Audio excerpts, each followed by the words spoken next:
ওপার বাঙ্গাল থেকে ওপার বাংলা থেকে, বুঝতে পারছেন আপনারা? কয়েকটা মৌলবি হয়েছে না, বর্ষাতি ব্যাঙের মতো ব্যাঙ মোটা হয়ে ফুলেছে, বুঝতে পারা যায় না। ব্যাঙের ভাষা যেমন বোঝা যায় না, তেমন এদেরও ভাষা বোঝা যায় না। কোন হাদিস থেকে কথা বলে? বলছে আশিকে রাসূল বলা যাবে না।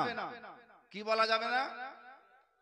আশিকে রাসূল বলা যাবে না, রাসূলের আশিক বলা যাবে না, রাসূলের প্রেমিক বলা যাবে না, রাসূলের গোলাম বলা যাবে না।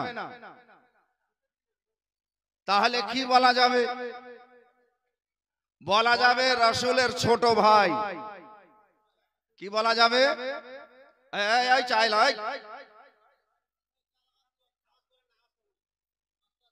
अरे भैया रे क्या यार,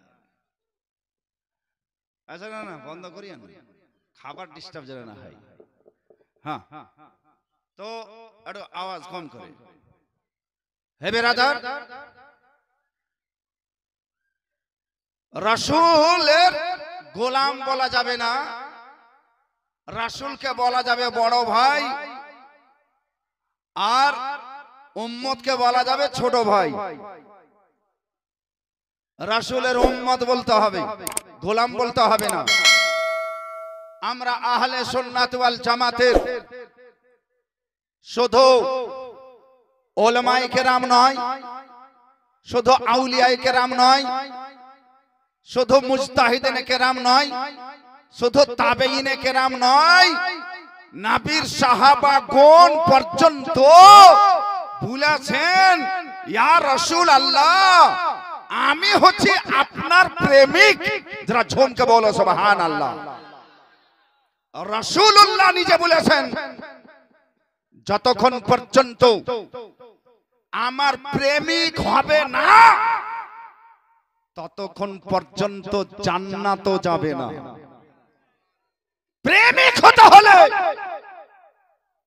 নবী সাল্লাল্লাহু আলাইহি ওয়াসাল্লামের সঙ্গে প্রেম করতে হবে, আকা মুস্তাফাকে ভালোবাসতে হবে। সেই নবী মুস্তাফাকে যদি না ভালোবেসে আপনি 10,000 টাকার কুরবানি করেছেন, শুধু গোশত খাওয়া হয়েছে, কুরবানি দেওয়া হয়নি। 1 মাস ধরে রোজা রেখেছেন, না খাওয়া থাকা হয়েছে, রোজা কবুল হয়নি।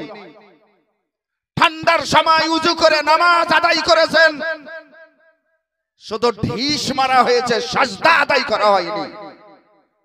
আকা মুস্তাফাকে প্রেম করেই, মোহাব্বত করেই আপনার ইবাদতকে কবুল করা হবে। যারা ঝুমকে বলিয়ে জি।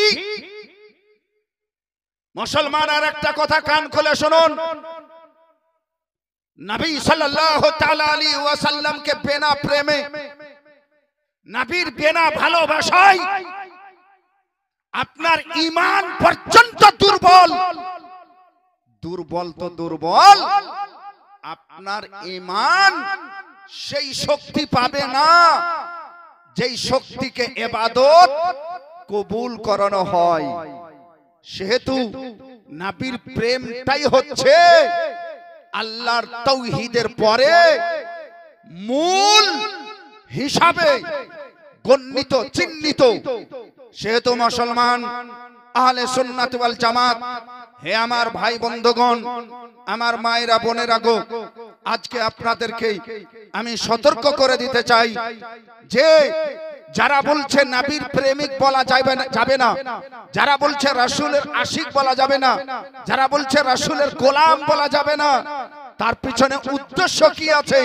উদ্দেশ্য শুধুমাত্র এই যে রাসূলকে আমাদের আপনাদের মতো বর্বর করে দিতে চায় তারা,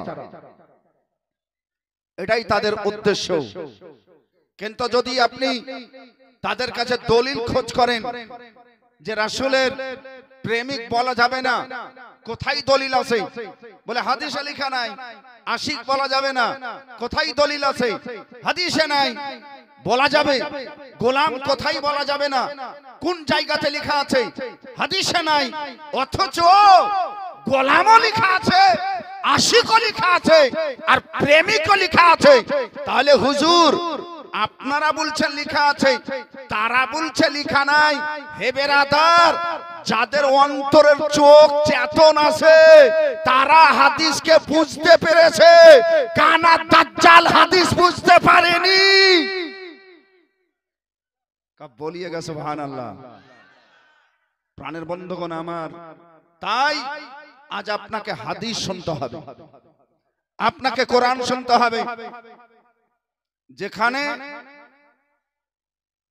কিছু করুণ ক্রন্দন আছে সেখানে হবে, তবে এটা কোনো জীবনী জলসা নয়, এটা হলো কনফারেন্স। এটা হলো কনফারেন্স মানে জেনেলিয়ান বিদ্যালয়, কনফারেন্স মানে জেনেলিয়ান ইউনিভার্সিটি। আপনি বিনা এডমিশনে টাকা না জমা করে ইউনিভার্সিটিতে বসে আছেন। হ্যাঁ, এটা হলো ইসলামিক ইউনিভার্সিটি। যাই হোক, আমি আপনাদের সম্মুখে আজকে কয়েকটি তরিকা তুলে ধরবো। তার মধ্যে হবে, আপনি চায়ের দোকানে একটা সাধারণ মুসলমান, মুসলমানের বেটা, মুসলমানের পোতা, মুসলমানের নাতি, আর সবচাইতে বড় কথা যে আহলে সুন্নাত ওয়াল জামাতের বেটা। আরে ঝুমকে বলিয়ে সুবহানাল্লাহ। আপনার বাবাও সুন্নি, আপনার মাও সুন্নিয়া। কত সুন্দর সৌভাগ্য আপনার যে আপনি দুই দিক থেকে সুন্নি হয়ে পয়দা হয়েছেন। আরে ঝুমকে বলিয়ে সুবহানাল্লাহ। মাদার জাত সুন্নি, মাতৃগর্ভ থেকে সুন্নি পয়দা হয়েছেন, কোন রকমের দ্বিধাবাধা নাই। সুবহানাল্লাহ। এই রকম সুন্নিকে যদি জিজ্ঞাসা করে নাই যে হুজুর, ওই ভাই সাহেব আপনারা নামাজ পড়ছেন, তা হাত বুকের উপরে বাঁধতে হবে না নাভির নিচে বাঁধতে হবে? নাভির নিচে বাঁধতে হবে, কোন হাদিসে লেখা আছে? তখন আপনি বলবেন যে মৌলভী সাহেব জান। তখন বলবেন মৌলভী সাহেব, কালকে এটা কথা বলিয়েন না যে মৌলভী সাহেব জানেন। কালকে আপনি কি বলবেন? আবু দাউদ শরীফের কিতাবে লেখা আছে। কিসে লেখা আছে? আবু দাউদ শরীফে লেখা আছে। আবু দাউদ একটা হাদিসের নাম, সিহাসিত্তার হাদিস। আবু দাউদ হাদিসের নাম আবু দাউদ শরীফ। যদি আপনাকে বেশি ভারী লাগে তো শুধু বলবেন আবু দাউদে লেখা আছে। কিসে লেখা আছে? আবু দাউদে লেখা আছে। আর হাদিস সহিহ কত পাতাতে লেখা আছে? বলবেন আপনি 197 লেখা আছে। অত যদি না পারেন তো শুধু বলবেন যে আবু দাউদে লেখা আছে। যারা ঝুমকে বলো সুবহানাল্লাহ, আর একটু মহব্বতে বলেন সুবহানাল্লাহ। নবীকে ভালোবাসতে হবে, নবী প্রেমিক হতে হবে, নবীর আশিক হতে হবে। কোরআনে লেখা আছে। কিসে লেখা আছে? আরে জোরে বলেন, কিসে লেখা আছে? কোরআনে লেখা আছে। কোরআনের কোন সূরাতে লেখা আছে? নিসা।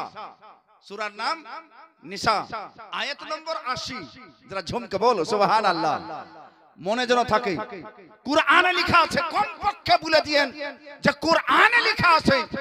সূরা নিসা যদি মুখস্থ না থাকে কোনো ব্যাপার নাই, আয়াত নম্বর 80 মুখস্থ না থাকে কোনো ব্যাপার নাই, কমপক্ষে আপনি বলতে তো পারবেন যে কোরআনে লেখা আছে। আরে ঝুমকে বলিয়ে মাশাআল্লাহ, আলহামদুলিল্লাহ। হে বেরাদার, আজ আপনাকে কিছুটা কথা শুনে যেতে হবে আর শিখে যেতে হবে। গজল শুনলেন এইখানে, এটা খুব ভালো লাগলে, কি সুন্দর সুর আছে, কি সুন্দর গলা আছে। কতদিন এরকম করে গাড়ি চালাবে? কতদিন চালাবে? চলবে না। সময় আসে আপনাকে উদ্ধৃতি দিতে হবে, আপনাকে মৌলবীর মতো বাজারে দাঁড় হয়ে যেতে হবে, আপনাকে মুনাজির সাজতে হবে। আপনি একজন সুন্নির লাঠি, আপনি একজন তরুণ যুবক, সব জানবেন আর আপনি হাদিস জানবেন না, কোরআন জানবেন না, এটা লজ্জাকর বিষয় হবে। যাই হোক বন্ধুগণ আমার, এক এক করে সব কথা বলবো আমি, তবেই আমরা সুন্নি জামাতের লোক। এক প্যাট ভাত কম হলে চলবে, দুরুদ কম হলে চলবে না। তাই একবার দুরুদ লাগবেই লাগবে, লাগবে না লাগবে না? অবশ্যই লাগবে। তাহলে জোরে লাগবে না আস্তে লাগবে, এখন আপনারাই বিচার করবেন। মাশাআল্লাহ, যদি জোরে লাগে তাহলে একবার জোরে দুরুদ পড়েন। আল্লাহ